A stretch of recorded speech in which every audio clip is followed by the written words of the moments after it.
sanad jadi qadhi itu ya semuanya seperti yang diceritakan Reza, hakimnya itu bingung. Karena memutuskan ini tanah milik siapa, harta karun. Dulu kamu kira Nabi Sulaiman itu serius ya enggak, beliau itu rileks.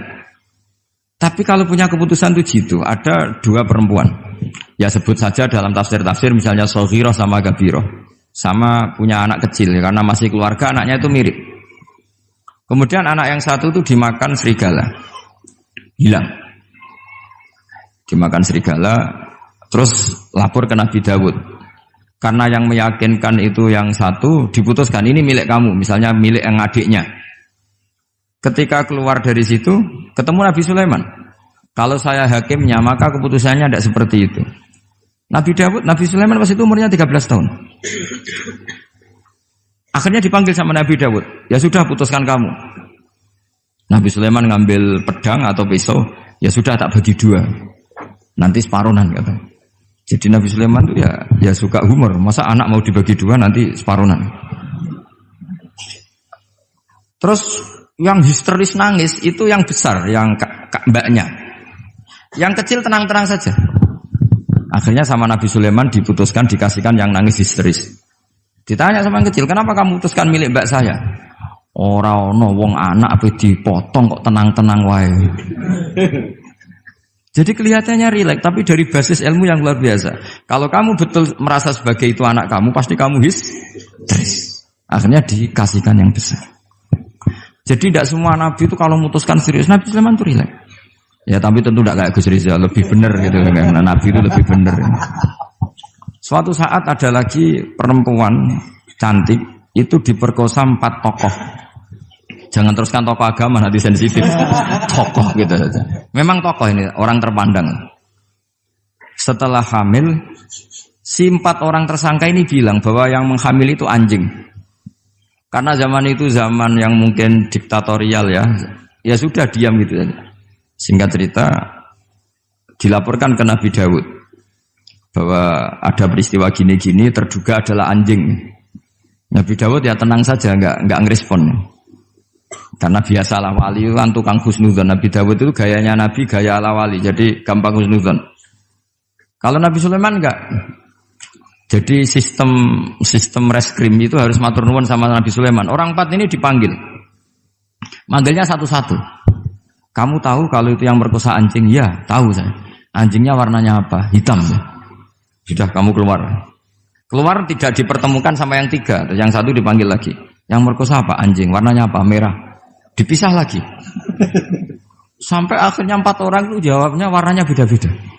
Mungkin ada kebiasaan, mungkin ada yang bilang pink, tapi nggak ada anjing pink.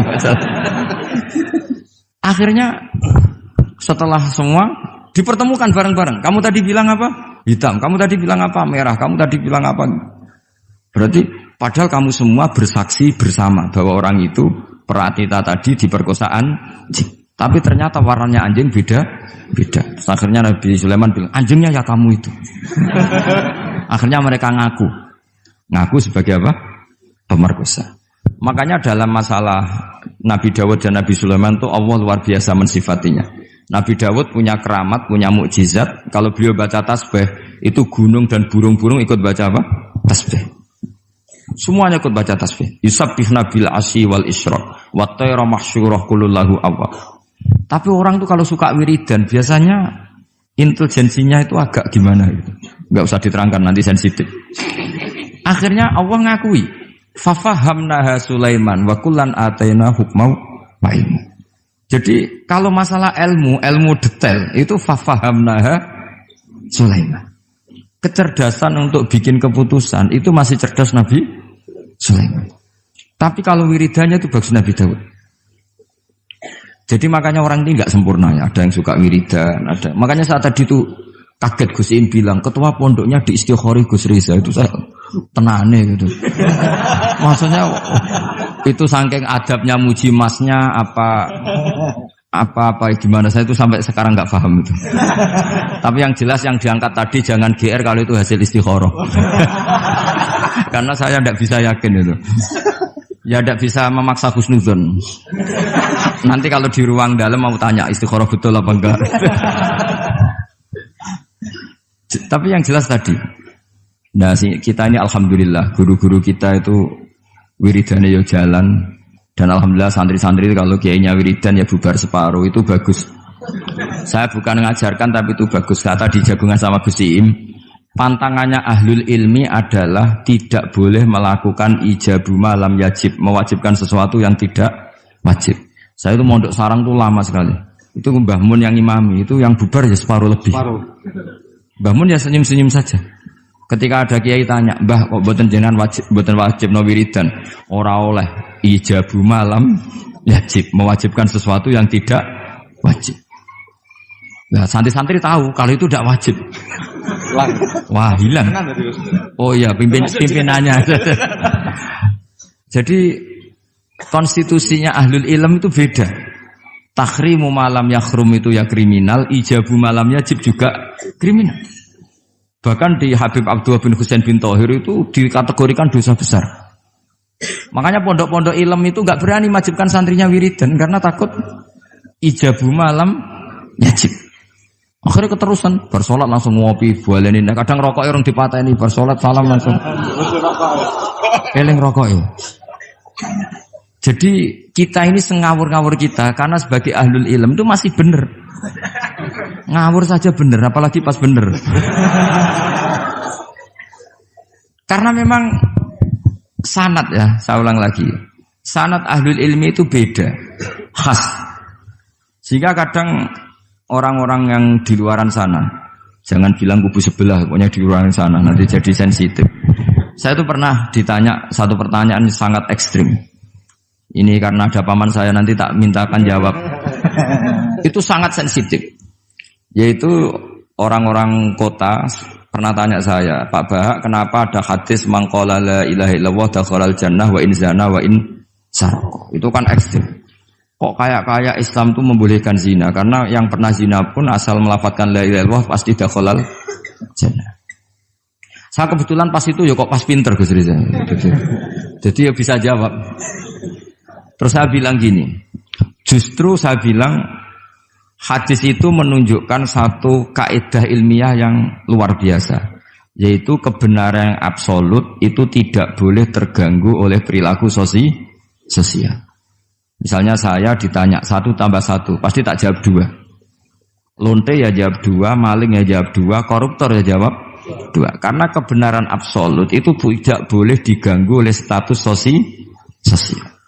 Sehingga orang yang pernah zina pun melafatkan 1 tambah 1 2 ya sah. Yang ketua wali juga sah, wali biasa ya sah, setengah wali juga sah. Karena kebenaran absolut adalah kebenaran yang siapapun pasti mengatakan demikian. Yang ketangkap KPK ya bilang 1 tambah 1 2, KPK-nya bilang 1 tambah 1.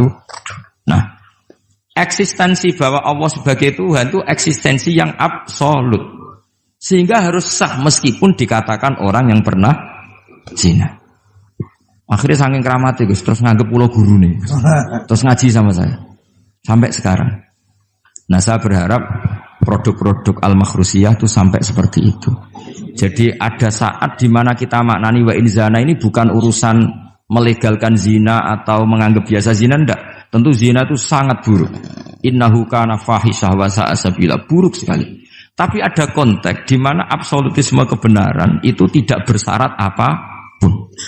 Sehingga orang yang kafir puluhan tahun, mungkin ratusan tahun, ketika melafadzkan la ilaha illallah berarti sudah sah menjadi muslim. Karena kalimat ini adalah kalimat yang orang kafir dengan kalimat itu menjadi muslim. Sebab itu kita pasti menolak faham takfiri, faham yang mudah mengkafirkan orang lain. Karena logikanya gampang. Wong kalimat ini yang kafir saja menjadi muslim, lagi sing tukang wiridan la ilaha illallah malah dianggap kafir. Iku tahu mikir, tahu ora kan kira-kira seperti itu. Jadi ya sekali-kali saya serius ben pamane bangga ponakane alim.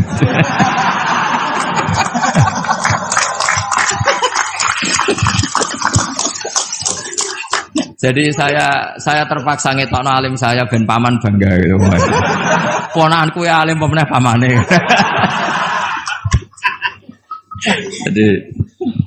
Jadi ini rileks ya. Jadi saya mohon sekali pemahaman hadis itu harus komprehensif, harus utuh. Sehingga zaman itu bukan sekedar kita.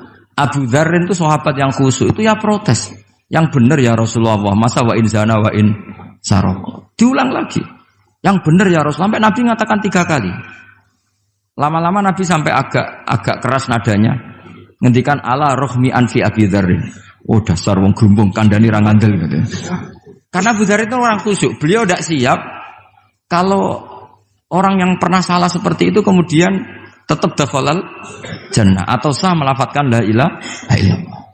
Tapi dengan penjelasan ilmiah yang saya utarakan tadi, itu memang ini bukan masalah pelegalan zina atau nganggap zina biasa enggak, tapi masalah absolutisme kebenaran itu akan diakui oleh siapapun dan pihak manapun dan akan sah dari siapapun.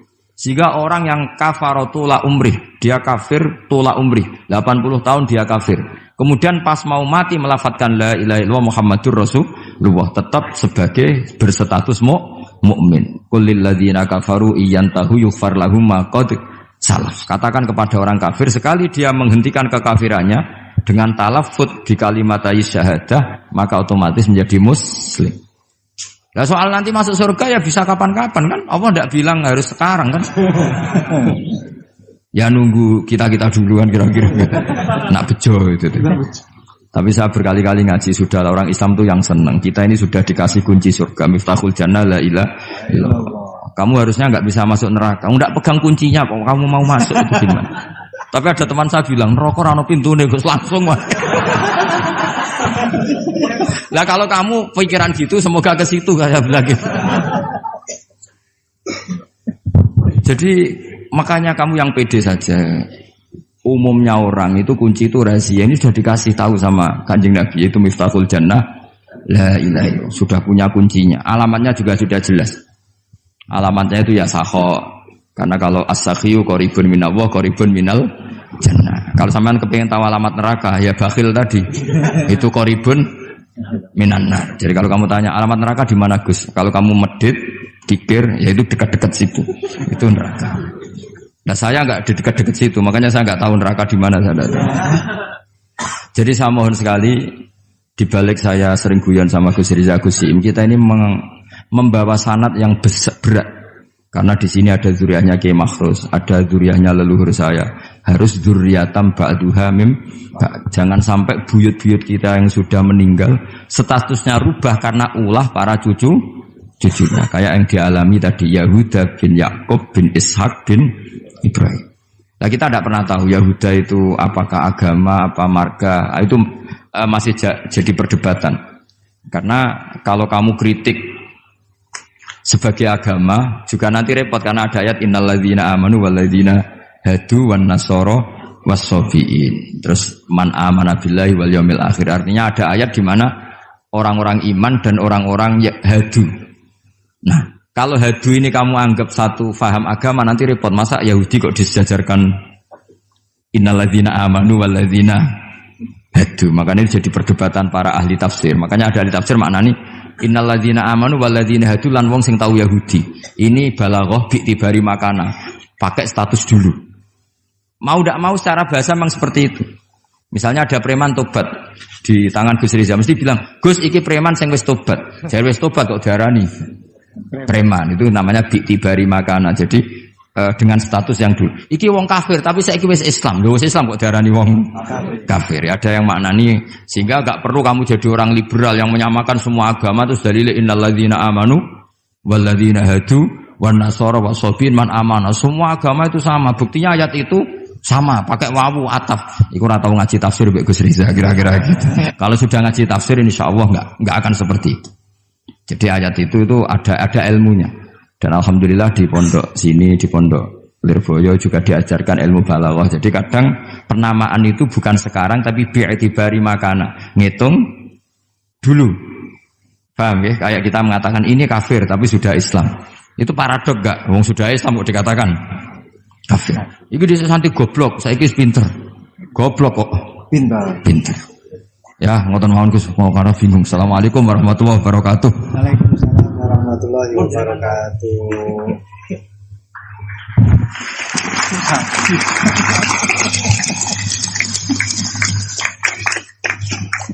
Matur suwun Dateng ponakan kawula ingkang kawula mulyakaken. Saya disuruh meneruskan oleh beliau. Saya nanti kalau meneruskan apa yang didawuhkan oleh beliau, khawatir terbukti apa yang beliau dawuhkan. Ketok ponakane pinter apa meneh pamane itu. Dan saya ikut kaidah beliau harus tawadhu. Jadi saya sebaiknya ya seperti tadi yang saya sampaikan, aku mundur alon-alon.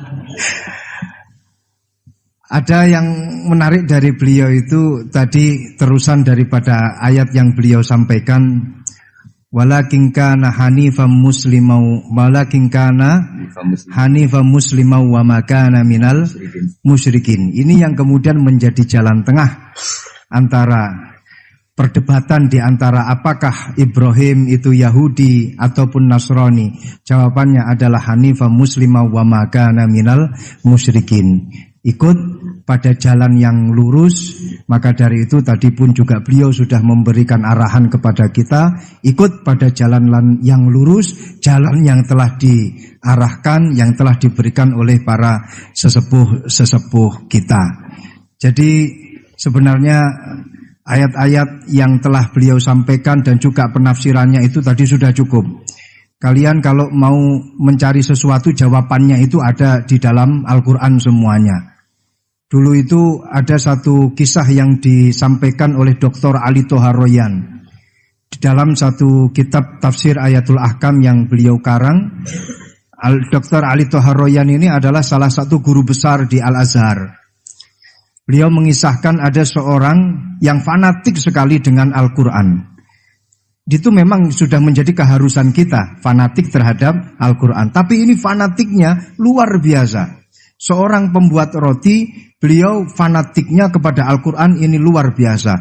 Setiap kali ditanya oleh orang, apakah Al-Quran ini menerangkan tentang bagaimana caranya kita memasak? Ada jawabannya di dalam Al-Quran. Apakah di dalam Al-Quran itu ada caranya kita main sepak bola? Ada jawabannya, semua di dalam Al-Quran. Ma faratna fil kitabi min syai'. Fassalnahu tafsila. Semuanya sudah dijelaskan oleh Allah.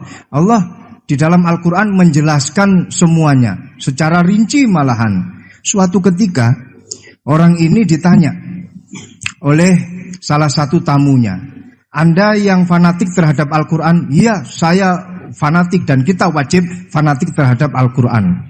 Sekarang saya ingin tahu jawabannya. Dari satu pertanyaan, apakah Al-Quran itu menjelaskan bagaimana caranya membuat roti? Anda kan sebagai pembuat roti, Anda sebagai tukang roti. Saya ingin ayatnya apa di dalam Al-Quran, bagaimana caranya membuat roti. Si tukang roti ini secara refleks langsung menjawab, ada.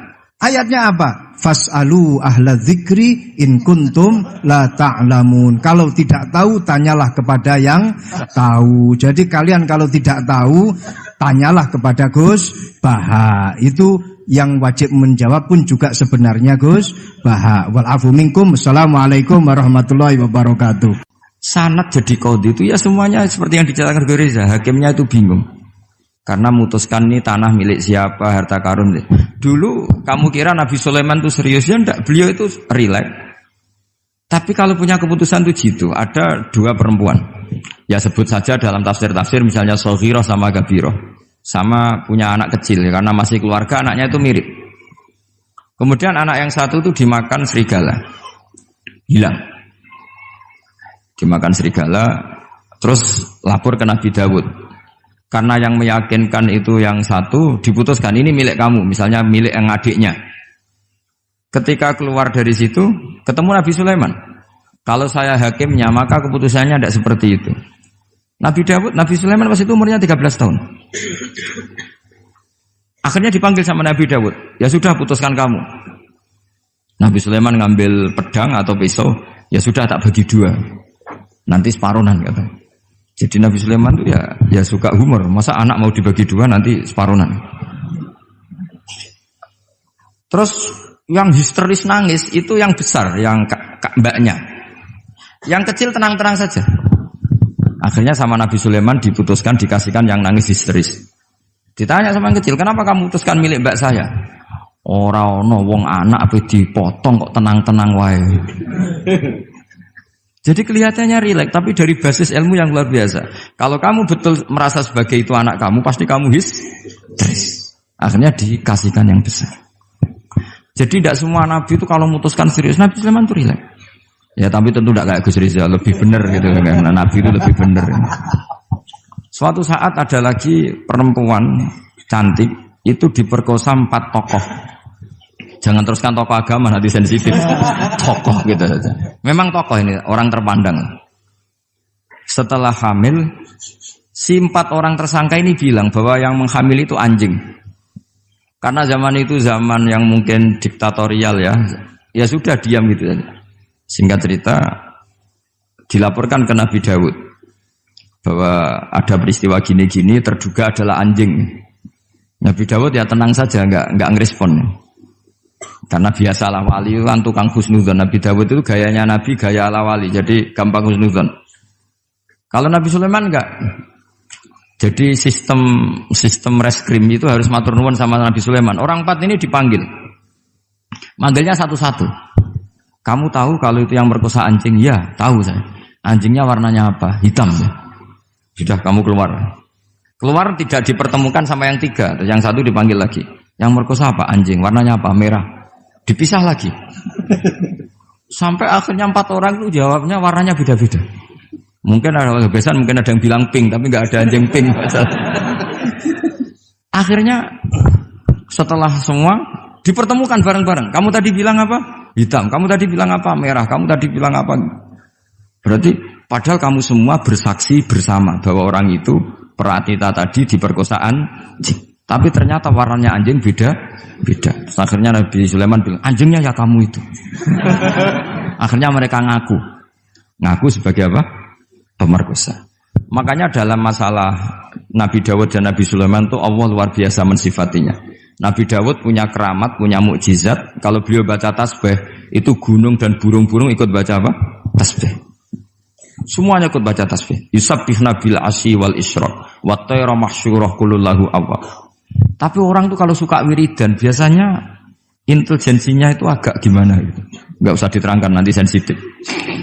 Akhirnya Allah ngakui, fafahamnaha Sulaiman wa kullan ataina hukmau wa ilmu. Jadi kalau masalah ilmu detail itu fafahamnaha Sulaiman. Kecerdasan untuk bikin keputusan itu masih cerdas Nabi Sulaiman. Tapi kalau wiridannya itu bagus Nabi Dawud. Jadi makanya orang ini nggak sempurna ya. Ada yang suka wiridan, ada. Makanya saat tadi itu kaget Gus Im bilang ketua pondoknya di Istighori Gus Riza itu saya tenane gitu. Maksudnya itu saking adabnya muji masnya apa gimana saya itu sampai sekarang nggak paham itu. Tapi yang jelas yang diangkat tadi jangan GR kalau itu hasil istikharah. Karena saya tidak bisa yakin itu. Ya tidak bisa memaksa husnudzon. Nanti kalau di ruang dalam mau tanya istikharah betul apa enggak. Tapi yang jelas tadi. Nah, kita ini alhamdulillah guru-guru kita itu wiridannya ya jalan. Dan alhamdulillah santri-santri itu kalau kiainya wiridan ya bubar separuh itu bagus. Saya bukan mengajarkan tapi itu bagus. Kata di jagungan sama Gus Im, pantangannya ahlul ilmi adalah tidak boleh melakukan ijabu malam yajib, mewajibkan sesuatu yang tidak wajib. Saya itu mondok sarang tuh lama sekali. Itu Mbah Mun yang imami, itu yang bubar ya separuh lebih. Mbah Mun ya senyum-senyum saja. Ketika ada kiai tanya, "Mbah, kok boten jenengan wajib no wiridan?" Ora oleh ijabu malam yajib, mewajibkan sesuatu yang tidak wajib. Nah, santri-santri tahu kalau itu tidak wajib. Wah, hilang. Oh iya, pimpinannya. Jadi konstitusinya ahlul ilm itu beda. Takhrimu malam yakhrum itu ya kriminal, ijabu malam yajib juga kriminal. Bahkan di Habib Abdullah bin Husain bin Thohir itu dikategorikan dosa besar. Makanya pondok-pondok ilm itu enggak berani wajibkan santrinya wiridan karena takut ijabu malam yajib. Akhirnya keterusan, bersolat langsung ngopi, bualenin. Kadang rokok orang dipateni, bersolat salam langsung. Eling rokok ya. Jadi kita ini sengawur-ngawur kita karena sebagai ahlul ilm itu masih bener. Ngawur saja bener, apalagi pas bener. Karena memang sanad ya, saya ulang lagi. Sanad ahlul ilmi itu beda, khas. Sehingga kadang orang-orang yang di luaran sana, jangan bilang kubu sebelah, pokoknya di luaran sana, nanti jadi sensitif. Saya itu pernah ditanya satu pertanyaan sangat ekstrim. Ini karena ada paman saya, nanti tak mintakan jawab. Itu sangat sensitif. Yaitu orang-orang kota pernah tanya saya, Pak Bahak, kenapa ada hadis mangqala la ilaha illallah dakhalal jannah wa in zana wa in sarqa. Itu kan ekstrim. Kok kayak Islam itu membolehkan zina? Karena yang pernah zina pun asal melafadzkan la ilaha illallah pasti dakhalal jannah. Saya kebetulan pas itu ya kok pas pinter Gus Riza. Jadi ya bisa jawab. Terus saya bilang gini, justru saya bilang hadis itu menunjukkan satu kaidah ilmiah yang luar biasa, yaitu kebenaran yang absolut itu tidak boleh terganggu oleh perilaku sosial. Misalnya saya ditanya 1 tambah 1, pasti tak jawab 2. Lonte ya jawab 2, maling ya jawab 2, koruptor ya jawab 2. Karena kebenaran absolut itu tidak boleh diganggu oleh status sosial. Sehingga orang yang pernah zina pun melafatkan 1 tambah 1 2 ya sah. Yang ketua wali juga sah, wali biasa ya sah, setengah wali juga sah. Karena kebenaran absolut adalah kebenaran yang siapapun pasti mengatakan demikian. Yang ketangkap KPK ya bilang 1 tambah 1 2, KPK-nya bilang 1 tambah 1. Nah, eksistensi bahwa Allah sebagai Tuhan itu eksistensi yang absolut. Sehingga harus sah meskipun dikatakan orang yang pernah zina. Akhirnya saking keramatnya Gus, terus nganggep pulau guru nih. Terus ngaji sama saya. Sampai sekarang. Nah, saya berharap produk-produk Al-Makhrusiyah itu sampai seperti itu. Jadi ada saat di mana kita maknani wa in zina ini bukan urusan melegalkan zina atau menganggap biasa zina, enggak. Tentu zina itu sangat buruk. Innahu kana fahisyah wa sa'a sabila, buruk sekali. Tapi ada konteks di mana absolutisme kebenaran itu tidak bersyarat apapun. Sehingga orang yang kafir puluhan tahun, mungkin ratusan tahun, ketika melafadzkan la ilaha illallah berarti sudah sah menjadi muslim. Karena kalimat ini adalah kalimat yang orang kafir dengan kalimat itu menjadi muslim. Sebab itu kita pasti menolak faham takfiri, faham yang mudah mengkafirkan orang lain. Karena logikanya gampang. Wong kalimat ini yang kafir saja menjadi muslim, lagi sing tukang wiridan la ilaha illallah malah dianggap kafir. Iku tahu mikir, tahu ora kan kira-kira seperti itu. Jadi ya sekali-kali saya serius ben pamane bangga ponakane alim.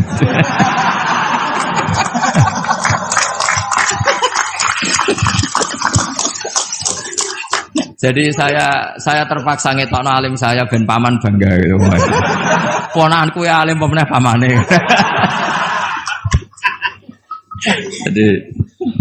Jadi ini rileks ya. Jadi saya mohon sekali pemahaman hadis itu harus komprehensif, harus utuh. Sehingga zaman itu bukan sekedar kita. Abu Dzar itu sahabat yang khusyuk itu ya protes. Yang benar ya Rasulullah, masa wa in zana wa in saraq. Diulang lagi. Yang benar ya Rasulullah. Sampai Nabi mengatakan 3 kali. Lama-lama Nabi sampai agak keras nadanya. Ngendikan ala rohmi anfi Abi Dzarrin. Oh dasar wong grumbung kandhani ra ngandel gitu. Karena Abu Dzar itu orang khusyuk. Beliau tidak siap kalau orang yang pernah salah seperti itu kemudian tetap dakhalal jannah atau sah melafadzkan la ilaha illallah. Tapi dengan penjelasan ilmiah yang saya utarakan tadi, itu memang ini bukan masalah pelegalan zina atau nganggap zina biasa, enggak. Tapi masalah absolutisme kebenaran itu akan diakui oleh siapapun dan pihak manapun dan akan sah dari siapapun. Sehingga orang yang kafaratula umrih, dia kafir tula umrih, 80 tahun dia kafir.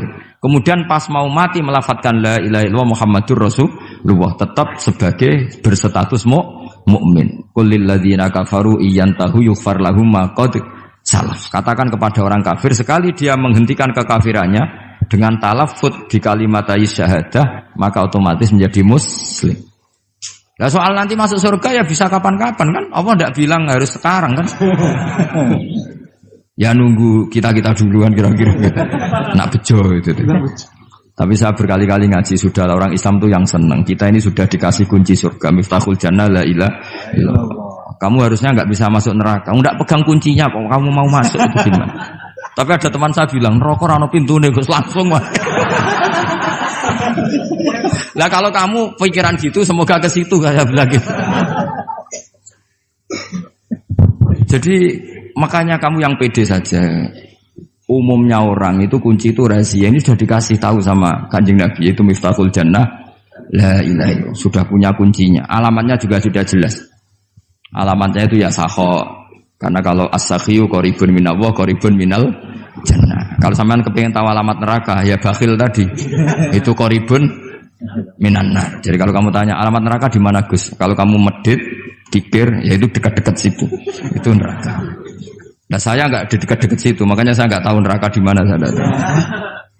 Jadi saya mohon sekali, dibalik saya sering guyon sama Gus Riza Gusim, kita ini membawa sanad yang berat, karena di sini ada zuriatnya Kiai Makhrus, ada zuriatnya leluhur saya, harus zuriatam ba'duha mim. Jangan sampai buyut-buyut kita yang sudah meninggal statusnya rubah karena ulah para cucunya, kayak yang dialami tadi Yahuda bin Yakub bin Ishak bin Ibrahim. Nah kita tidak pernah tahu Yahuda itu apakah agama, apa marga, itu masih jadi perdebatan.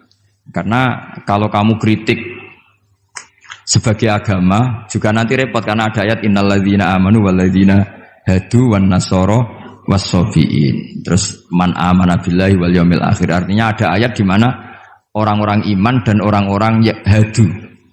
Nah, kalau hadu ini kamu anggap satu faham agama nanti repot. Masa Yahudi kok disejajarkan innalladzina amanu walladzina hadu. Makanya ini jadi perdebatan para ahli tafsir. Makanya ada ahli tafsir maknanya innalladzina amanu walladzina hadu lan wong sing tahu Yahudi. Ini balaghah bi'tibari makana. Pakai status dulu. Mau tidak mau secara bahasa memang seperti itu. Misalnya ada preman tobat di tangan Gus Riza mesti bilang, "Gus iki preman sing wis tobat." Jare wis tobat kok diarani preman, itu namanya bi'tibari makana. Jadi dengan status yang dulu. Iki wong kafir tapi saiki wis Islam. Lho wis Islam kok diarani wong kafir. Ya, ada yang maknani sehingga enggak perlu kamu jadi orang liberal yang menyamakan semua agama terus dalil innalladzina amanu walladzina hadu wan nasara wasabiin man amana. Semua agama itu sama. Buktinya ayat itu sama, pakai wawu ataf. Iku ora tau ngaji tafsir Mbak Gus Riza kira-kira gitu. Kalau sudah ngaji tafsir insyaallah enggak akan seperti itu. Jadi ayat itu ada ilmunya. Dan alhamdulillah di pondok sini, di pondok Lirboyo juga diajarkan ilmu balaghah. Jadi kadang penamaan itu bukan sekarang tapi bi'tibari makana. Ngitung dulu. Paham ya? Kayak kita mengatakan ini kafir tapi sudah Islam. Itu paradok enggak? Wong sudah Islam kok dikatakan kafir. Iki dhisik santi goblok, saiki wis pinter. Goblok kok pinter. Ya, ngoten mawon Gus, mau karena bingung. Assalamualaikum warahmatullahi wabarakatuh. Waalaikumsalam warahmatullahi wabarakatuh.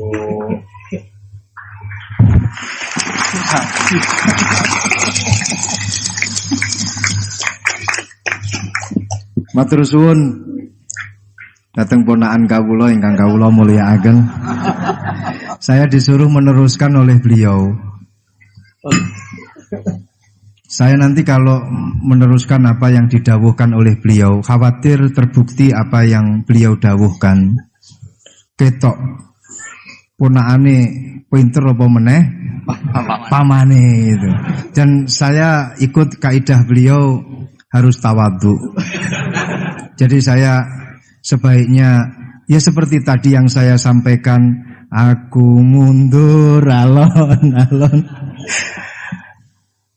Ada yang menarik dari beliau itu tadi terusan daripada ayat yang beliau sampaikan, walakin kana hanifan muslimau wa ma kana minal musyrikin. Ini yang kemudian menjadi jalan tengah antara perdebatan di antara apakah Ibrahim itu Yahudi ataupun Nasrani. Jawabannya adalah hanifan muslimau wa ma kana minal musyrikin. Ikut pada jalan yang lurus. Maka dari itu tadi pun juga beliau sudah memberikan arahan kepada kita, ikut pada jalan yang lurus, jalan yang telah diarahkan, yang telah diberikan oleh para sesepuh kita. Jadi sebenarnya ayat-ayat yang telah beliau sampaikan dan juga penafsirannya itu tadi sudah cukup. Kalian kalau mau mencari sesuatu, jawabannya itu ada di dalam Al-Quran semuanya. Dulu itu ada satu kisah yang disampaikan oleh Dr. Ali Toharoyan di dalam satu kitab tafsir Ayatul Ahkam yang beliau karang. Dr. Ali Toharoyan ini adalah salah satu guru besar di Al-Azhar. Beliau mengisahkan ada seorang yang fanatik sekali dengan Al-Quran. Itu memang sudah menjadi keharusan kita, fanatik terhadap Al-Quran. Tapi ini fanatiknya luar biasa. Seorang pembuat roti, beliau fanatiknya kepada Al-Quran ini luar biasa. Setiap kali ditanya oleh orang, apakah Al-Quran ini menerangkan tentang bagaimana caranya kita memasak? Ada jawabannya di dalam Al-Quran. Apakah di dalam Al-Quran itu ada caranya kita main sepak bola? Ada jawabannya, semua di dalam Al-Quran. Ma faratna fil kitabi min syai'. Fassalnahu tafsila. Semuanya sudah dijelaskan oleh Allah. Allah di dalam Al-Quran menjelaskan semuanya secara rinci malahan. Suatu ketika orang ini ditanya oleh salah satu tamunya, Anda yang fanatik terhadap Al-Quran? Iya, saya fanatik dan kita wajib fanatik terhadap Al-Quran. Sekarang saya ingin tahu jawabannya. Dari satu pertanyaan, apakah Al-Quran itu menjelaskan bagaimana caranya membuat roti? Anda kan sebagai pembuat roti, Anda sebagai tukang roti. Saya ingin ayatnya apa di dalam Al-Quran, bagaimana caranya membuat roti. Si tukang roti ini secara refleks langsung menjawab, ada. Ayatnya apa? Fas'alu ahla dzikri in kuntum la ta'lamun. Kalau tidak tahu, tanyalah kepada yang tahu. Jadi kalian kalau tidak tahu, tanyalah kepada Gus Baha. Itu yang wajib menjawab pun juga sebenarnya Gus Baha. Wal afu minkum. Assalamualaikum warahmatullahi wabarakatuh. Sanad jadi qadhi itu ya semuanya seperti yang diceritakan Reza. Hakimnya itu bingung.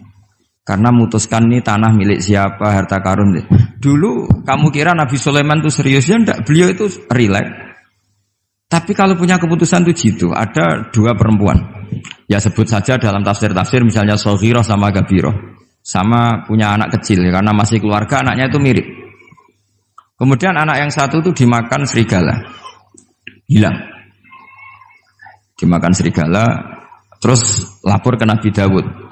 Karena yang meyakinkan itu yang satu, diputuskan ini milik kamu, misalnya milik yang adiknya.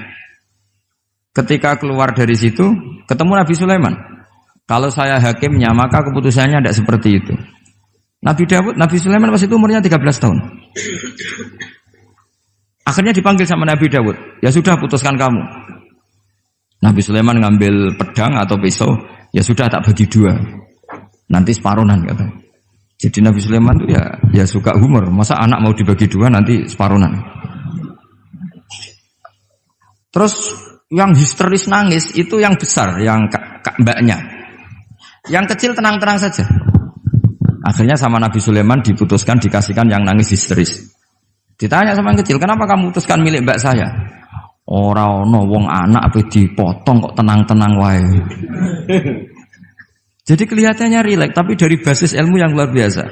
Kalau kamu betul merasa sebagai itu anak kamu, pasti kamu histeris. Akhirnya dikasihkan yang besar. Jadi tidak semua nabi itu kalau memutuskan serius. Nabi Sulaiman itu rileks. Ya tapi tentu tidak kayak Gus Rizal, lebih benar gitu. Karena nabi itu lebih benar. Suatu saat ada lagi perempuan cantik itu diperkosa 4 tokoh. Jangan teruskan tokoh agama, nanti sensitif. Tokoh gitu saja. Memang tokoh ini, orang terpandang. Setelah hamil, si 4 orang tersangka ini bilang bahwa yang menghamil itu anjing. Karena zaman itu zaman yang mungkin diktatorial ya. Ya sudah, diam gitu saja. Singkat cerita, dilaporkan ke Nabi Dawud bahwa ada peristiwa gini-gini, terduga adalah anjing.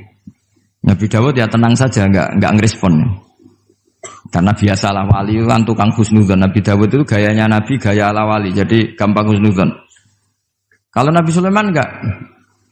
Jadi sistem reskrim itu harus matur nuwun sama Nabi Sulaiman. Orang 4 ini dipanggil.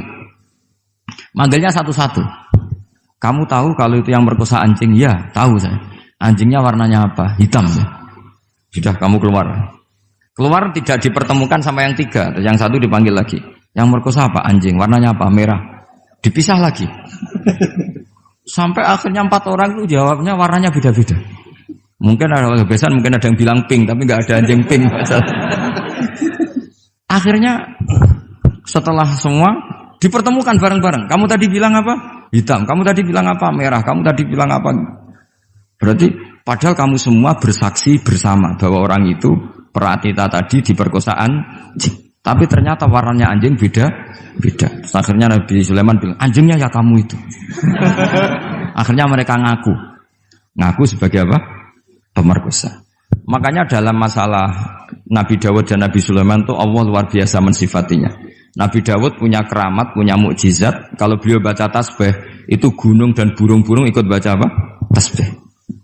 Semuanya ikut baca tasbih. Yusabbihna bil asyi wal isyraq wa tayra mahsyurah kulullahu awwab. Tapi orang tuh kalau suka wiridan biasanya intelijensinya itu agak gimana gitu. Enggak usah diterangkan nanti sensitif. Akhirnya Allah ngakui, fafahamnaha Sulaiman wa kullan ataina hukmau wa ilmu. Jadi kalau masalah ilmu detail itu fafahamnaha Sulaiman. Kecerdasan untuk bikin keputusan itu masih cerdas Nabi Sulaiman. Tapi kalau wiridannya itu bagus Nabi Dawud. Jadi makanya orang ini nggak sempurna ya. Ada yang suka wiridan, ada. Makanya saat tadi itu kaget Gus Im bilang ketua pondoknya di Istighori Gus Riza itu saya tenane gitu. Maksudnya itu saking adabnya muji masnya apa gimana saya itu sampai sekarang nggak paham itu. Tapi yang jelas yang diangkat tadi jangan GR kalau itu hasil istikharah. Karena saya tidak bisa yakin itu. Ya tidak bisa memaksa husnudzon. Nanti kalau di ruang dalam mau tanya istikharah betul apa enggak. Tapi yang jelas tadi. Nah, kita ini alhamdulillah guru-guru kita itu wiridannya ya jalan. Dan alhamdulillah santri-santri kalau kiainya wiridan ya bubar separuh itu bagus. Saya bukan mengajarkan tapi itu bagus. Kata di jagungan sama Gus Iim, pantangannya ahlul ilmi adalah tidak boleh melakukan ijabu malam yajib, mewajibkan sesuatu yang tidak wajib. Saya itu mondok sarang tuh lama sekali. Itu Mbah Mun yang imami, itu yang bubar ya separuh lebih. Mbah Mun ya senyum-senyum saja. Ketika ada kiai tanya, Mbah kok boten jenengan boten wajib no wiridan? Ora oleh ijabu malam yajib, mewajibkan sesuatu yang tidak wajib. Nah, santri-santri tahu kalau itu tidak wajib. Wah, hilang. Oh iya, pimpinannya. Jadi konstitusinya ahlul ilm itu beda. Takhrimu malam yakhrum itu ya kriminal, ijabu malam yajib juga kriminal. Bahkan di Habib Abdullah bin Husain bin Thohir itu dikategorikan dosa besar. Makanya pondok-pondok ilm itu enggak berani wajibkan santrinya wiridan karena takut ijabu malam yajib. Akhirnya keterusan, bersolat langsung ngopi, bualenin. Kadang rokoknya orang dipatahin, bersolat salam langsung. Eling rokoknya. Jadi kita ini sengawur-ngawur kita karena sebagai ahlul ilm itu masih benar. Ngawur saja benar, apalagi pas benar. Karena memang sanad ya, saya ulang lagi. Sanad ahlul ilmi itu beda, khas. Sehingga kadang orang-orang yang di luaran sana, jangan bilang kubu sebelah, pokoknya di luaran sana, nanti jadi sensitif. Saya itu pernah ditanya satu pertanyaan sangat ekstrim. Ini karena ada paman saya nanti tak mintakan jawab. Itu sangat sensitif. Yaitu orang-orang kota pernah tanya saya, Pak Bahak, kenapa ada hadis mangqala la ilaha illallah dakhalal jannah wa in zana wa in sarqa. Itu kan ekstrim. Kok kayak Islam itu membolehkan zina? Karena yang pernah zina pun asal melafadzkan la ilaha illallah pasti dakhalal jannah. Saya kebetulan pas itu ya kok pas pinter Gus Riza. Jadi ya bisa jawab. Terus saya bilang gini, justru saya bilang Hadis itu menunjukkan satu kaidah ilmiah yang luar biasa, yaitu kebenaran yang absolut itu tidak boleh terganggu oleh perilaku sosial. Misalnya saya ditanya 1 tambah 1, pasti tak jawab 2. Lonte ya jawab 2, maling ya jawab 2, koruptor ya jawab 2. Karena kebenaran absolut itu tidak boleh diganggu oleh status sosial. Sehingga orang yang pernah zina pun melafatkan 1 tambah 1 2 ya sah. Yang ketua wali juga sah, wali biasa ya sah, setengah wali juga sah. Karena kebenaran absolut adalah kebenaran yang siapapun pasti mengatakan demikian. Yang ketangkap KPK ya bilang 1 tambah 1 2, KPK-nya bilang 1 tambah 1. Nah, eksistensi bahwa Allah sebagai Tuhan itu eksistensi yang absolut. Sehingga harus sah meskipun dikatakan orang yang pernah zina. Akhirnya saking keramatnya Gus, terus nganggep pulau guru nih, terus ngaji sama saya sampai sekarang. Nah saya berharap produk-produk al-makhrusiyah itu sampai seperti itu. Jadi ada saat di mana kita maknani wa in zina ini bukan urusan melegalkan zina atau menganggap biasa zina, enggak. Tentu zina itu sangat buruk. Innahu kana fahisyah wa sa'a sabila, buruk sekali. Tapi ada konteks di mana absolutisme kebenaran itu tidak bersyarat apapun.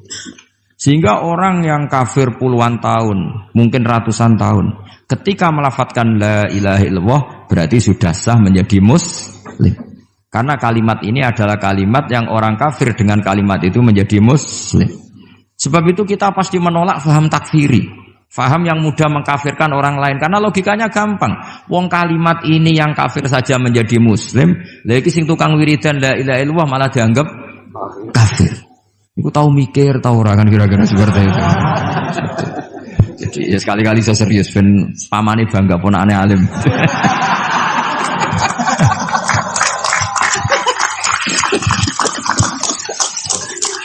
Jadi saya terpaksa ngetokno alim saya ben paman bangga gitu. Ponakanku ya alim pemeneh pamane.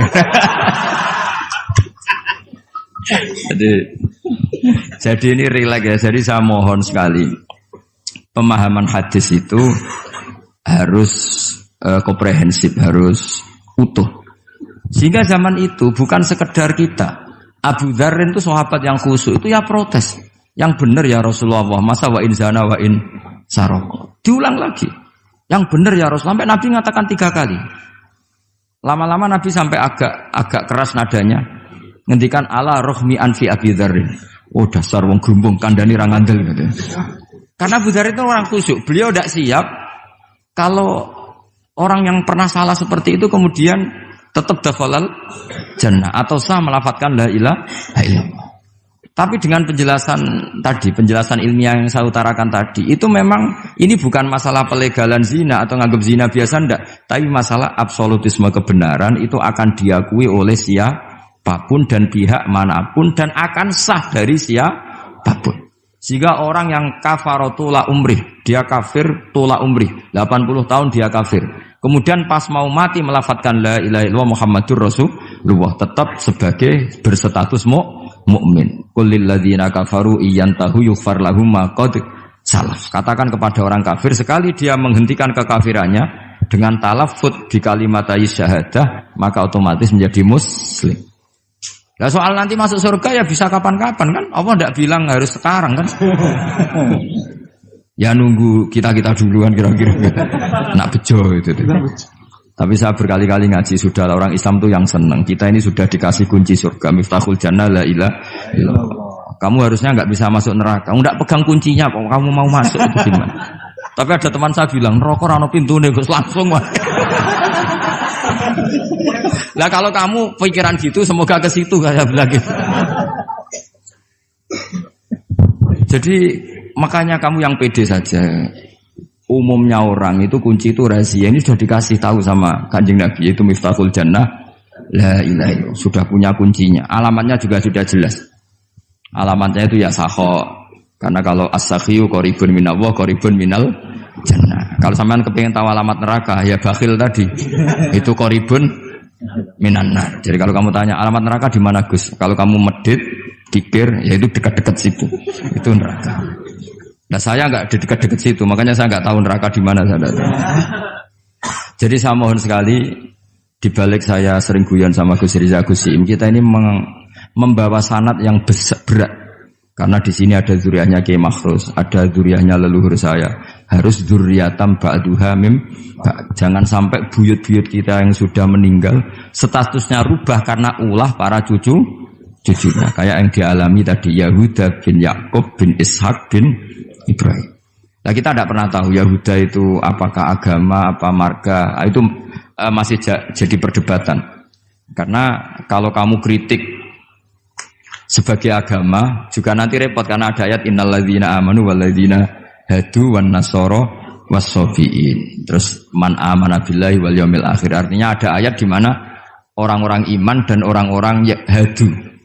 Nah, kalau hadu ini kamu anggap satu faham agama nanti repot. Masa Yahudi kok disejajarkan innalladzina amanu walladzina hadu. Makanya ini jadi perdebatan para ahli tafsir. Makanya ada ahli tafsir maknani innalladzina amanu walladzina hadu lan wong sing tau Yahudi.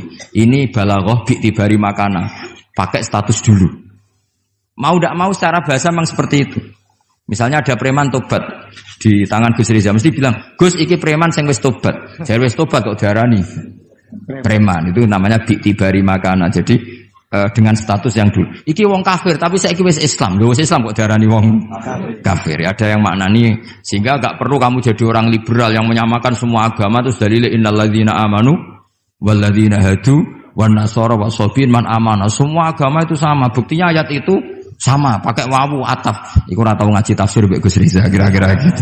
Kalau sudah ngaji tafsir insyaallah enggak akan seperti itu. Jadi ayat itu ada ilmunya.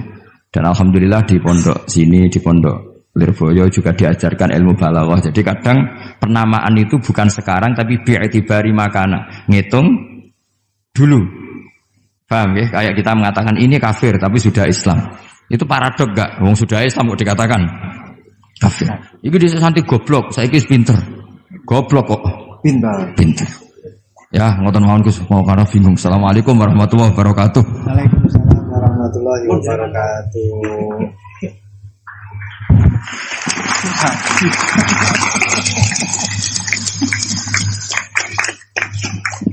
Matur suwun dateng ponakan kawula ingkang kawula mulyakaken. Saya disuruh meneruskan oleh beliau. Saya nanti kalau meneruskan apa yang didawuhkan oleh beliau, khawatir terbukti apa yang beliau dawuhkan. Ketok ponakane pinter apa meneh pamane itu. Dan saya ikut kaidah beliau harus tawadhu. Jadi saya sebaiknya ya seperti tadi yang saya sampaikan, aku mundur alon-alon. Ada yang menarik dari beliau itu tadi terusan daripada ayat yang beliau sampaikan, walakin kana hanifan muslimau wa ma kana minal musyrikin. Ini yang kemudian menjadi jalan tengah antara perdebatan di antara apakah Ibrahim itu Yahudi ataupun Nasrani. Jawabannya adalah hanifan muslimau wa ma kana minal musyrikin. Ikut pada jalan yang lurus. Maka dari itu tadi pun juga beliau sudah memberikan arahan kepada kita, ikut pada jalan yang lurus, jalan yang telah diarahkan, yang telah diberikan oleh para sesepuh kita. Jadi sebenarnya ayat-ayat yang telah beliau sampaikan dan juga penafsirannya itu tadi sudah cukup. Kalian kalau mau mencari sesuatu, jawabannya itu ada di dalam Al-Quran semuanya. Dulu itu ada satu kisah yang disampaikan oleh Dr. Ali Toharoyan. Di dalam satu kitab tafsir Ayatul Ahkam yang beliau karang, Dr. Ali Toharoyan ini adalah salah satu guru besar di Al-Azhar. Beliau mengisahkan ada seorang yang fanatik sekali dengan Al-Quran. Itu memang sudah menjadi keharusan kita, fanatik terhadap Al-Quran. Tapi ini fanatiknya luar biasa. Seorang pembuat roti, beliau fanatiknya kepada Al-Quran ini luar biasa. Setiap kali ditanya oleh orang, Apakah Al-Quran ini menerangkan tentang bagaimana caranya kita memasak? Ada jawabannya di dalam Al-Quran. Apakah di dalam Al-Quran itu ada caranya kita main sepak bola? Ada jawabannya, semua di dalam Al-Quran. Ma faratna fil kitabi min syai' fassalnahu tafsila. Semuanya sudah dijelaskan oleh Allah. Allah di dalam Al-Quran menjelaskan semuanya secara rinci malahan. Suatu ketika orang ini ditanya oleh salah satu tamunya, Anda yang fanatik terhadap Al-Quran? Iya, saya fanatik dan kita wajib fanatik terhadap Al-Quran. Sekarang saya ingin tahu jawabannya. Dari satu pertanyaan, apakah Al-Quran itu menjelaskan bagaimana caranya membuat roti? Anda kan sebagai pembuat roti, Anda sebagai tukang roti. Saya ingin ayatnya apa di dalam Al-Quran, bagaimana caranya membuat roti. Si tukang roti ini secara refleks langsung menjawab, ada. Ayatnya apa? Fas'alu ahla dzikri in kuntum la ta'lamun. Kalau tidak tahu, tanyalah kepada yang tahu. Jadi kalian kalau tidak tahu, tanyalah kepada Gus Baha. Itu yang wajib menjawab pun juga sebenarnya Gus Baha. Wal afu minkum. Assalamualaikum warahmatullahi wabarakatuh. Sanad jadi qadhi itu ya semuanya seperti yang diceritakan Reza. Hakimnya itu bingung. Karena memutuskan ini tanah milik siapa, harta karun. Dulu kamu kira Nabi Sulaiman itu serius, ya enggak, beliau itu rileks. Tapi kalau punya keputusan itu gitu, ada dua perempuan. Ya sebut saja dalam tafsir-tafsir misalnya Soghirah sama Gabiroh. Sama punya anak kecil, karena masih keluarga anaknya itu mirip. Kemudian anak yang satu itu dimakan serigala. Hilang. Dimakan serigala, terus lapor ke Nabi Dawud. Karena yang meyakinkan itu yang satu, diputuskan ini milik kamu, misalnya milik yang adiknya. Ketika keluar dari situ, ketemu Nabi Sulaiman. Kalau saya hakimnya, maka keputusannya tidak seperti itu. Nabi Sulaiman pas itu umurnya 13 tahun. Akhirnya dipanggil sama Nabi Dawud. Ya sudah, putuskan kamu. Nabi Sulaiman ngambil pedang atau pisau. Ya sudah, tak bagi dua. Nanti separuhan kata. Jadi Nabi Sulaiman itu ya suka humor. Masa anak mau dibagi dua nanti separuhan. Terus yang histeris nangis itu yang besar, yang mbaknya. Yang kecil tenang-tenang saja. Akhirnya sama Nabi Sulaiman diputuskan dikasihkan yang nangis histeris. Ditanya sama yang kecil, kenapa kamu putuskan milik mbak saya? Ora ono wong anak apa dipotong kok tenang-tenang wae. Jadi kelihatannya rileks, tapi dari basis ilmu yang luar biasa. Kalau kamu betul merasa sebagai itu anak kamu, pasti kamu histeris. Akhirnya dikasihkan yang besar. Jadi tidak semua nabi itu kalau memutuskan serius. Nabi Sulaiman itu rileks. Ya tapi tentu tidak kayak Gus Rizal, lebih benar gitu kan. Nabi itu lebih benar. Suatu saat ada lagi perempuan cantik itu diperkosa 4 tokoh. Jangan teruskan tokoh agama, nanti sensitif. Tokoh gitu saja. Memang tokoh ini orang terpandang. Setelah hamil, si 4 orang tersangka ini bilang bahwa yang menghamil itu anjing. Karena zaman itu zaman yang mungkin diktatorial ya. Ya sudah diam gitu saja. Singkat cerita, dilaporkan ke Nabi Dawud bahwa ada peristiwa gini-gini, terduga adalah anjing. Nabi Dawud ya tenang saja, enggak ngerespon. Karena biasalah wali itu kan tukang husnudzon. Nabi Dawud itu gayanya Nabi, gaya ala wali, jadi gampang husnudzon. Kalau Nabi Sulaiman enggak. Jadi sistem reskrim itu harus matur nuwun sama Nabi Sulaiman. Orang 4 ini dipanggil. Manggilnya satu-satu. Kamu tahu kalau itu yang merkosa anjing? Ya, tahu saya. Anjingnya warnanya apa? Hitam. Sudah, kamu keluar. Keluar tidak dipertemukan sama yang 3. Yang 1 dipanggil lagi. Yang merkosa apa? Anjing. Warnanya apa? Merah. Dipisah lagi. Sampai akhirnya 4 orang itu jawabnya warnanya beda-beda. Mungkin ada kebiasaan, mungkin ada yang bilang pink, tapi nggak ada anjing pink. Akhirnya setelah semua dipertemukan bareng-bareng. Kamu tadi bilang apa? Hitam. Kamu tadi bilang apa? Merah. Kamu tadi bilang apa? Berarti padahal kamu semua bersaksi bersama bahwa orang itu Pratita tadi diperkosaan anjing. Tapi ternyata warnanya anjing beda. Terus akhirnya Nabi Sulaiman bilang, anjingnya ya kamu itu. Akhirnya mereka ngaku sebagai apa? Pemerkosa. Makanya dalam masalah Nabi Dawud dan Nabi Sulaiman itu Allah luar biasa mensifatinya. Nabi Dawud punya keramat, punya mukjizat. Kalau beliau baca tasbih, itu gunung dan burung-burung ikut baca apa? Tasbih. Semuanya ikut baca tasbih. Yusabbihna bil asyi wal isyraq wa tayra mahsyurah kulullahu awwab. Tapi orang tuh kalau suka wiridan biasanya intelijensinya itu agak gimana gitu. Enggak usah diterangkan nanti sensitif. Akhirnya Allah ngakui, fafahamnaha Sulaiman wa kullan ataina hukmau wa ilmu. Jadi kalau masalah ilmu detail itu fafahamnaha Sulaiman. Kecerdasan untuk bikin keputusan itu masih cerdas Nabi Sulaiman. Tapi kalau wiridannya itu bagus Nabi Dawud. Jadi makanya orang ini nggak sempurna ya. Ada yang suka wiridan, ada. Makanya saat tadi itu kaget Gus Im bilang ketua pondoknya di Istighori Gus Riza itu saya tenane gitu. Maksudnya itu saking adabnya muji masnya apa gimana saya itu sampai sekarang nggak paham itu. Tapi yang jelas yang diangkat tadi jangan GR kalau itu hasil istikharah. Karena saya tidak bisa yakin itu. Ya tidak bisa memaksa husnuzon. Nanti kalau di ruang dalam mau tanya istikharah betul apa enggak. Tapi yang jelas tadi. Nah kita ini alhamdulillah guru-guru kita itu wiridannya ya jalan. Dan alhamdulillah santri-santri kalau kiainya wiridan ya bubar separuh itu bagus.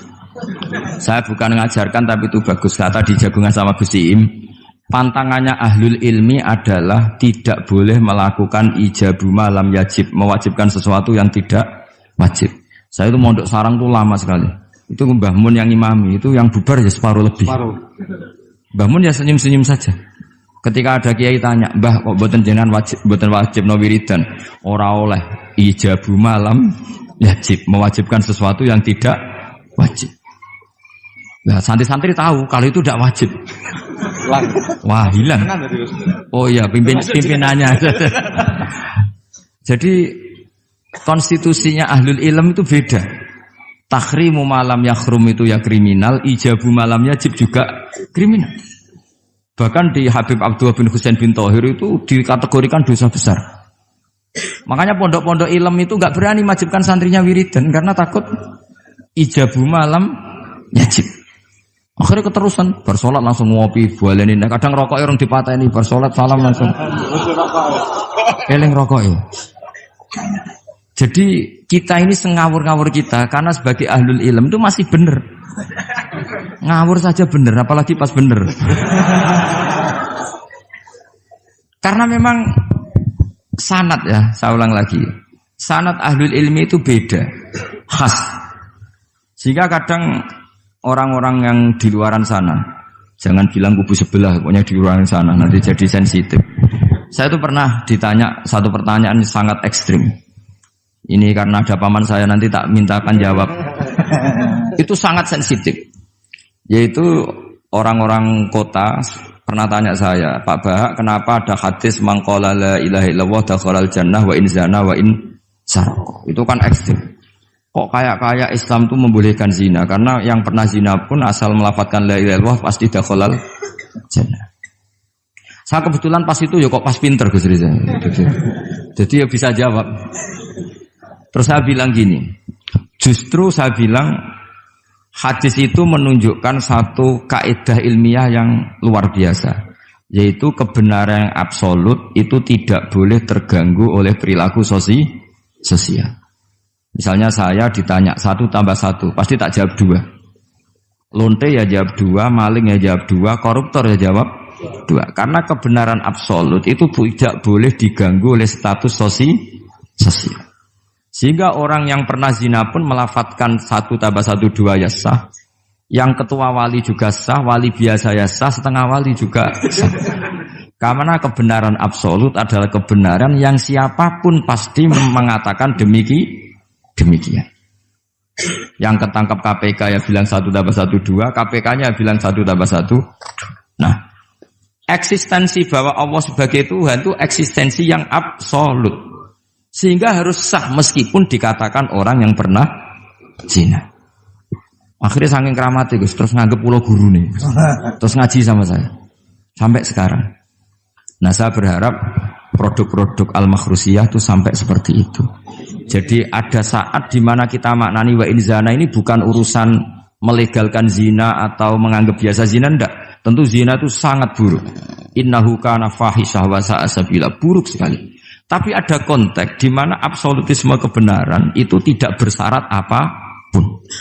Sehingga orang yang kafir puluhan tahun, mungkin ratusan tahun, ketika melafadzkan la ilaha illallah berarti sudah sah menjadi muslim. Karena kalimat ini adalah kalimat yang orang kafir dengan kalimat itu menjadi muslim. Sebab itu kita pasti menolak faham takfiri. Faham yang mudah mengkafirkan orang lain. Karena logikanya gampang. Wong kalimat ini yang kafir saja menjadi muslim. Lagi sing tukang wiridan la ilaha illallah malah dianggap kafir. Iku tahu mikir, tahu orang kan kira-kira seperti itu. Jadi ya sekali-kali saya serius. Ben pamane bangga ponakane alim.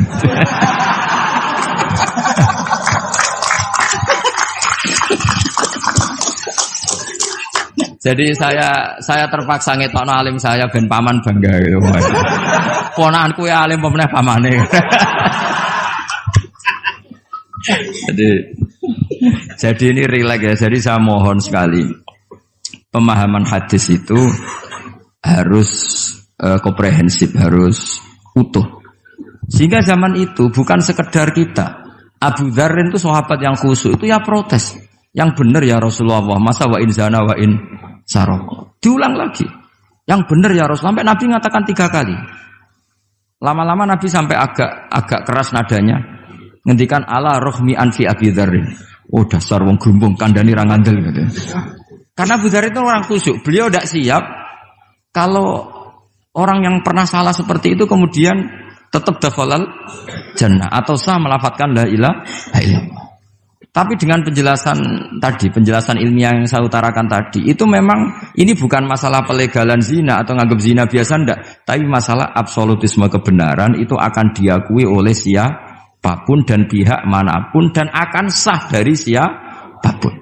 Sehingga orang yang kafar tula umrih, dia kafir tula umrih, 80 tahun dia kafir. Kemudian pas mau mati melafadzkan la ilaha illallah Muhammadur Rasulullah, tetap sebagai berstatus mukmin. Qul lil ladzina kafaru iyantahu yughfar lahum ma qad salaf. Katakan kepada orang kafir sekali dia menghentikan kekafirannya dengan talaffuz di kalimat syahadah, maka otomatis menjadi muslim. Nah soal nanti masuk surga ya bisa kapan-kapan kan? Allah tidak bilang harus sekarang kan? Ya nunggu kita duluan kira-kira. Nak bejo itu. Tapi saya berkali-kali ngaji sudah orang Islam tuh yang senang. Kita ini sudah dikasih kunci surga, miftahul jannah la ilaha illallah. Kamu harusnya nggak bisa masuk neraka. Kamu nggak pegang kuncinya, kok kamu mau masuk itu gimana? Tapi ada teman saya bilang, neraka ora ono pintune Gus, langsung wae. Lah kalau kamu pikiran gitu semoga ke situ saya bilang gitu. Jadi makanya kamu yang pede saja. Umumnya orang itu kunci itu rahasia. Ini sudah dikasih tahu sama Kanjeng Nabi, yaitu miftahul jannah la ilaha illallah. Sudah punya kuncinya. Alamatnya juga sudah jelas. Alamatnya itu ya sakho. Karena kalau as-sakhiyu qaribun minallah, qaribun minal jannah. Kalau sampean kepengin tahu alamat neraka, ya bakhil tadi. Itu qaribun minannar. Jadi kalau kamu tanya alamat neraka di mana Gus? Kalau kamu medit, pikir, ya itu dekat-dekat situ. Itu neraka. Nah saya nggak di dekat-dekat situ, makanya saya nggak tahu neraka di mana. Jadi saya mohon sekali, dibalik saya sering guyon sama Gus Riza Gus Siim, kita ini membawa sanad yang berat. Karena di sini ada zuriatnya Kiai Makhrus, ada zuriatnya leluhur saya. Harus zuriatam ba'duha mim. Jangan sampai buyut-buyut kita yang sudah meninggal statusnya rubah karena ulah para cucunya. Kayak yang dialami tadi Yahuda bin Yakub bin Ishak bin Ibrahim.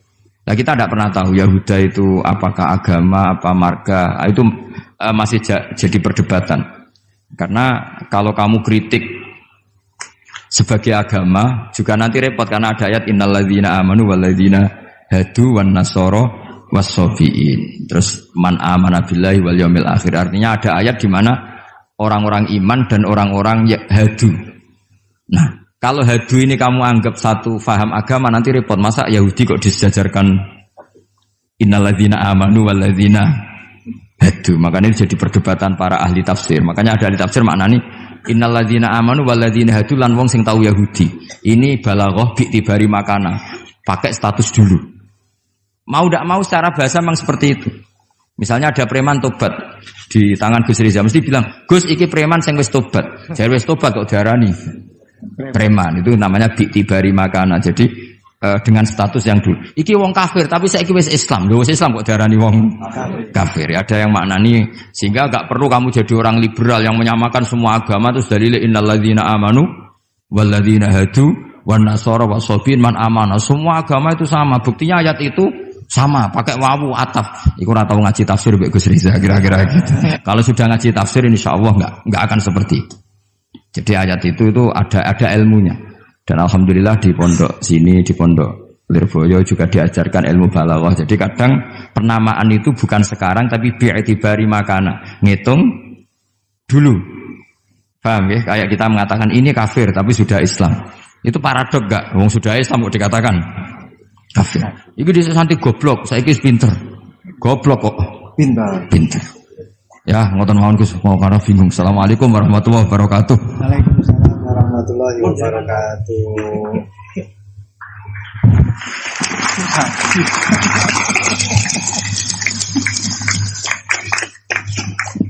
Matur suwun dateng ponakan kawula ingkang kawula mulyakaken. Saya disuruh meneruskan oleh beliau. Saya nanti kalau meneruskan apa yang didawuhkan oleh beliau, khawatir terbukti apa yang beliau dawuhkan. Ketok ponakane pinter apa meneh pamane itu. Dan saya ikut kaidah beliau harus tawadhu. Jadi saya sebaiknya ya seperti tadi yang saya sampaikan, aku mundur alon-alon. Ada yang menarik dari beliau itu tadi terusan daripada ayat yang beliau sampaikan, walakin kana hanifan muslimau wa ma kana minal musyrikin. Ini yang kemudian menjadi jalan tengah antara perdebatan di antara apakah Ibrahim itu Yahudi ataupun Nasrani. Jawabannya adalah hanifan muslimau wa ma kana minal musyrikin. Ikut pada jalan yang lurus. Maka dari itu tadi pun juga beliau sudah memberikan arahan kepada kita, ikut pada jalan yang lurus, jalan yang telah diarahkan, yang telah diberikan oleh para sesepuh kita. Jadi sebenarnya ayat-ayat yang telah beliau sampaikan dan juga penafsirannya itu tadi sudah cukup. Kalian kalau mau mencari sesuatu, jawabannya itu ada di dalam Al-Quran semuanya. Dulu itu ada satu kisah yang disampaikan oleh Dr. Ali Toharoyan. Di dalam satu kitab tafsir Ayatul Ahkam yang beliau karang, Dr. Ali Toharoyan ini adalah salah satu guru besar di Al-Azhar.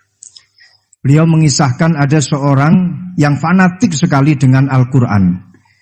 Itu memang sudah menjadi keharusan kita, fanatik terhadap Al-Quran. Tapi ini fanatiknya luar biasa. Seorang pembuat roti, beliau fanatiknya kepada Al-Quran ini luar biasa. Setiap kali ditanya oleh orang, apakah Al-Quran ini menerangkan tentang bagaimana caranya kita memasak? Ada jawabannya di dalam Al-Quran. Apakah di dalam Al-Quran itu ada caranya kita main sepak bola? Ada jawabannya, semua di dalam Al-Quran. Ma faratna fil kitabi min syai'. Fassalnahu tafsila. Semuanya sudah dijelaskan oleh Allah. Allah di dalam Al-Quran menjelaskan semuanya secara rinci malahan. Suatu ketika orang ini ditanya oleh salah satu tamunya, Anda yang fanatik terhadap Al-Quran? Iya, saya fanatik dan kita wajib fanatik terhadap Al-Quran. Sekarang saya ingin tahu jawabannya. Dari satu pertanyaan, apakah Al-Quran itu menjelaskan bagaimana caranya membuat roti? Anda kan sebagai pembuat roti, Anda sebagai tukang roti. Saya ingin ayatnya apa di dalam Al-Quran, bagaimana caranya membuat roti. Si tukang roti ini secara refleks langsung menjawab, ada.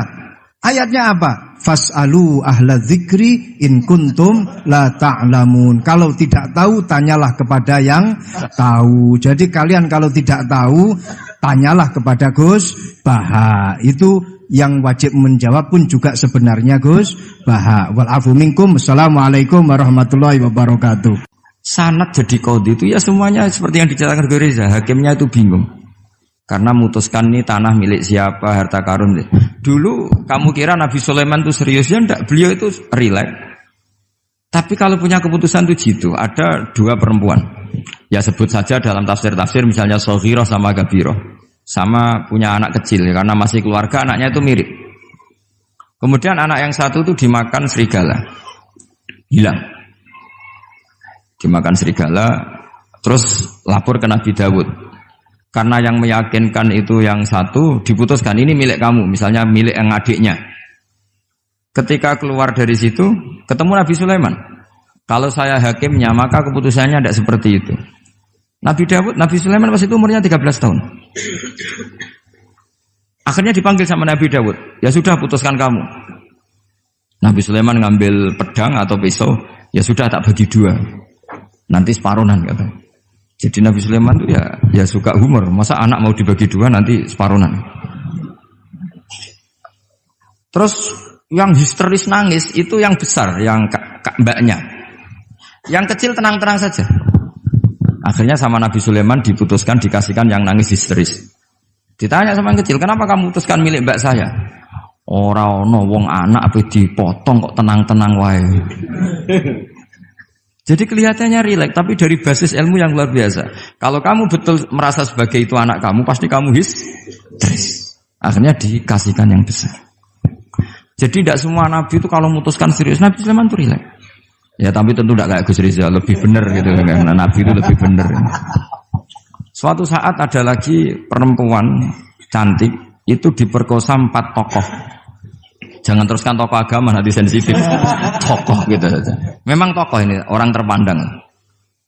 Setelah hamil, si 4 orang tersangka ini bilang bahwa yang menghamil itu anjing. Karena zaman itu zaman yang mungkin diktatorial ya. Ya sudah diam gitu saja. Singkat cerita, dilaporkan ke Nabi Dawud. Bahwa ada peristiwa gini-gini, terduga adalah anjing. Nabi Dawud ya tenang saja, enggak ngerespon. Karena biasalah wali itu kan tukang husnudzon. Nabi Dawud itu gayanya Nabi, gaya ala wali. Jadi gampang husnudzon. Kalau Nabi Sulaiman enggak. Jadi sistem reskrim itu harus matur nuwun sama Nabi Sulaiman. Orang 4 ini dipanggil. Manggilnya satu-satu. Kamu tahu kalau itu yang merkosa anjing? Ya, tahu saya. Anjingnya warnanya apa? Hitam ya. Sudah kamu keluar. Keluar tidak dipertemukan sama yang 3. Yang satu dipanggil lagi. Yang merkosa apa? Anjing. Warnanya apa? Merah. Dipisah lagi. Sampai akhirnya 4 orang itu jawabnya warnanya beda-beda. Mungkin ada kebiasaan, mungkin ada yang bilang pink, tapi nggak ada anjing pink. Akhirnya setelah semua dipertemukan bareng-bareng. Kamu tadi bilang apa? Hitam. Kamu tadi bilang apa? Merah. Kamu tadi bilang apa? Berarti padahal kamu semua bersaksi bersama bahwa orang itu Pratita tadi diperkosaan anjing. Tapi ternyata warnanya anjing beda. Terus akhirnya Nabi Sulaiman bilang, anjingnya ya kamu itu. Akhirnya mereka ngaku sebagai apa? Pemerkosa. Makanya dalam masalah Nabi Dawud dan Nabi Sulaiman itu Allah luar biasa mensifatinya. Nabi Dawud punya keramat, punya mukjizat. Kalau beliau baca tasbih, itu gunung dan burung-burung ikut baca apa? Tasbih. Semuanya ikut baca tasbih. Yusabbihna bil asyi wal isyraq wa tayra mahsyurah kulullahu awwab. Tapi orang tuh kalau suka wiridan biasanya intelijensinya itu agak gimana gitu. Enggak usah diterangkan nanti sensitif. Akhirnya Allah ngakui, fafahamnaha Sulaiman wa kullan ataina hukmau wa ilmu. Jadi kalau masalah ilmu detail itu fafahamnaha Sulaiman. Kecerdasan untuk bikin keputusan itu masih cerdas Nabi Sulaiman. Tapi kalau wiridannya itu bagus Nabi Dawud. Jadi makanya orang ini nggak sempurna ya. Ada yang suka wiridan, ada. Makanya saat tadi itu kaget Gus Im bilang ketua pondoknya di Istighori Gus Riza itu saya tenane gitu. Maksudnya itu saking adabnya muji masnya apa apa gimana, saya itu sampai sekarang nggak paham itu. Tapi yang jelas yang diangkat tadi jangan GR kalau itu hasil istikharah. Karena saya tidak bisa yakin itu. Ya tidak bisa memaksa husnudzon. Nanti kalau di ruang dalam mau tanya istikharah betul apa enggak. Tapi yang jelas tadi. Nah, kita ini alhamdulillah guru-guru kita itu wiridane yo jalan. Dan alhamdulillah santri-santri kalau kiainya wiridan ya bubar separuh, itu bagus. Saya bukan mengajarkan tapi itu bagus. Kata di Jagungan sama Gus Iim, pantangannya ahlul ilmi adalah tidak boleh melakukan ijabu malam yajib, mewajibkan sesuatu yang tidak wajib. Saya itu mondok sarang tuh lama sekali. Itu Mbah Mun yang imami, itu yang bubar ya separuh lebih. Mbah Mun ya senyum-senyum saja. Ketika ada kiai tanya, "Mbah, kok mboten jenengan mboten wajib no wiridan?" Ora oleh ijabu malam yajib, mewajibkan sesuatu yang tidak wajib. Nah, santri-santri tahu kalau itu tidak wajib. Wah, hilang. Oh iya, pimpinannya. Jadi konstitusinya ahlul ilm itu beda. Tahrimu malam yakhrum itu ya kriminal, ijabu malam yajib juga kriminal. Bahkan di Habib Abdullah bin Husain bin Thohir itu dikategorikan dosa besar. Makanya pondok-pondok ilm itu nggak berani wajibkan santrinya wiridan karena takut ijabu malam yajib. Akhirnya keterusan, bersolat langsung ngopi, bualenin. Kadang rokok orang dipatahin, bersolat salam langsung. Eling rokok ya. Jadi kita ini sengawur-ngawur kita karena sebagai ahlul ilm itu masih benar. Ngawur saja benar, apalagi pas benar. Karena memang sanad ya, saya ulang lagi. Sanad ahlul ilmi itu beda, khas. Sehingga kadang orang-orang yang di luaran sana, jangan bilang kubu sebelah, pokoknya di luaran sana, nanti jadi sensitif. Saya itu pernah ditanya satu pertanyaan sangat ekstrim. Ini karena ada paman saya, nanti tak mintakan jawab. Itu sangat sensitif. Yaitu orang-orang kota pernah tanya saya, "Pak Bahak, kenapa ada hadis mangqala la ilaha illallah dakhalal jannah wa in zana wa in sarqa?" Itu kan ekstrim. Kok kayak Islam itu membolehkan zina? Karena yang pernah zina pun asal melafadzkan la ilaha illallah pasti dakhalal jannah. Saya kebetulan pas itu ya kok pas pinter Gus Riza. Jadi ya bisa jawab. Terus saya bilang gini, justru saya bilang hadis itu menunjukkan satu kaidah ilmiah yang luar biasa, yaitu kebenaran yang absolut itu tidak boleh terganggu oleh perilaku sosial. Misalnya saya ditanya 1 tambah 1, pasti tak jawab 2. Lonte ya jawab 2, maling ya jawab 2, koruptor ya jawab 2. Karena kebenaran absolut itu tidak boleh diganggu oleh status sosial. Sehingga orang yang pernah zina pun melafatkan 1 tambah 1 2 ya sah. Yang ketua wali juga sah, wali biasa ya sah, setengah wali juga sah. Karena kebenaran absolut adalah kebenaran yang siapapun pasti mengatakan demikian. Yang ketangkap KPK ya bilang 1 tambah 1 2, KPK-nya bilang 1 tambah 1. Nah, eksistensi bahwa Allah sebagai Tuhan itu eksistensi yang absolut. Sehingga harus sah meskipun dikatakan orang yang pernah zina. Akhirnya saking keramatnya Gus, terus nganggep pulau guru nih, terus ngaji sama saya sampai sekarang. Nah, saya berharap produk-produk al-makhrusiyah itu sampai seperti itu. Jadi ada saat di mana kita maknani wa in zina ini bukan urusan melegalkan zina atau menganggap biasa zina, enggak. Tentu zina itu sangat buruk. Innahu kana fahisyah wa sa'a sabila, buruk sekali. Tapi ada konteks di mana absolutisme kebenaran itu tidak bersyarat apapun. Sehingga orang yang kafir puluhan tahun, mungkin ratusan tahun, ketika melafadzkan la ilaha illallah berarti sudah sah menjadi muslim. Karena kalimat ini adalah kalimat yang orang kafir dengan kalimat itu menjadi muslim. Sebab itu kita pasti menolak faham takfiri. Faham yang mudah mengkafirkan orang lain. Karena logikanya gampang. Wong kalimat ini yang kafir saja menjadi muslim. Lagi sing tukang wiridan la ilaha illallah malah dianggap kafir. Iku tahu mikir, tahu orang kan kira-kira seperti itu. Jadi ya sekali-kali saya serius. Ben pamane bangga pun aneh alim.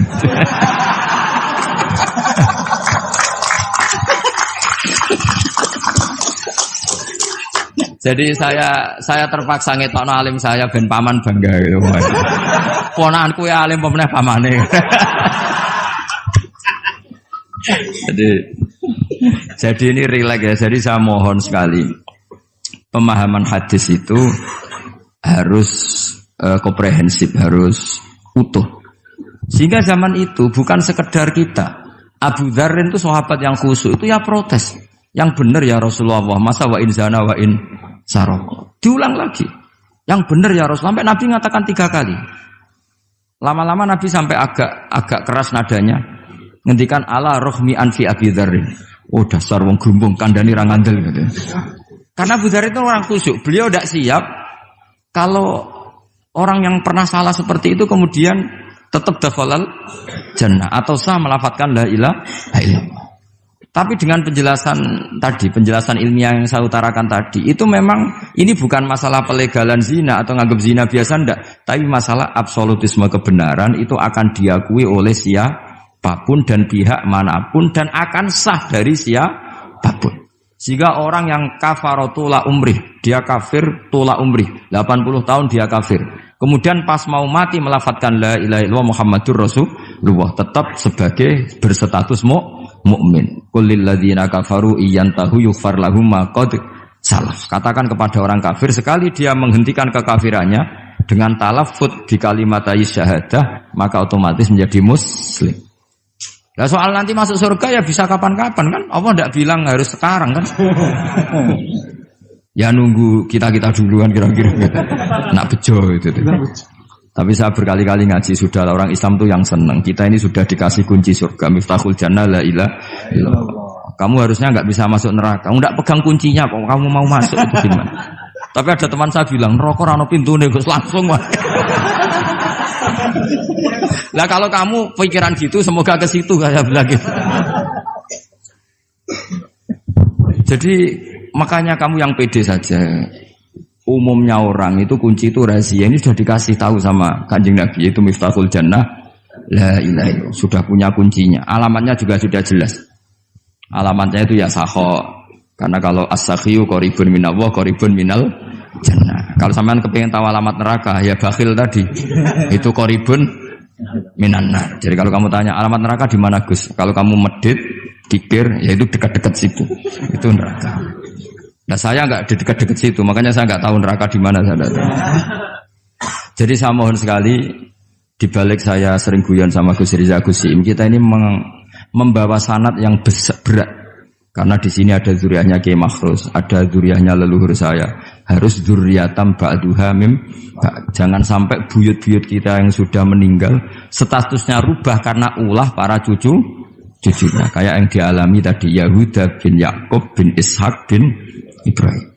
Nah kita tidak pernah tahu Yahuda itu apakah agama, apa marga. Itu masih jadi perdebatan. Karena kalau kamu kritik sebagai agama juga nanti repot karena ada ayat innalladzina amanu walladzina hadu wan nasara wassabiin. Terus man amana billahi wal yaumil akhir. Artinya ada ayat di mana orang-orang iman dan orang-orang hadu. Nah, kalau hadu ini kamu anggap satu faham agama nanti repot. Masa Yahudi kok disejajarkan innalladzina amanu walladzina hadu. Makanya ini jadi perdebatan para ahli tafsir. Makanya ada ahli tafsir maknanya innalladzina amanu walladzina hadu lan wong sing tahu Yahudi. Ini balaghah bi'tibari makana. Pakai status dulu. Mau tidak mau secara bahasa memang seperti itu. Misalnya ada preman tobat di tangan Gus Riza mesti bilang, "Gus iki preman sing wis tobat." Jare wis tobat kok diarani preman. Itu namanya bi'tibari makana. Jadi dengan status yang dulu. Iki wong kafir tapi saiki wis Islam. Lho wis Islam kok diarani wong kafir. Ya, ada yang maknani sehingga enggak perlu kamu jadi orang liberal yang menyamakan semua agama terus dalil innalladzina amanu walladzina hadu wan nasara wasabiin man amana. Semua agama itu sama. Buktinya ayat itu sama, pakai wawu ataf. Iku ora tau ngaji tafsir mbek Gus Riza kira-kira gitu. Kalau sudah ngaji tafsir insyaallah enggak akan seperti itu. Jadi ayat itu ada ilmunya. Dan alhamdulillah di pondok sini, di pondok Lirboyo juga diajarkan ilmu balaghah. Jadi kadang penamaan itu bukan sekarang tapi bi'tibari makana. Ngitung dulu. Paham ya? Kayak kita mengatakan ini kafir tapi sudah Islam.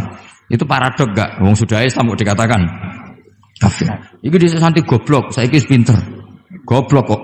Pinter. Ya, ngoten mawon Gus, mau karo bingung. Assalamualaikum warahmatullahi wabarakatuh. Waalaikumsalam warahmatullahi wabarakatuh.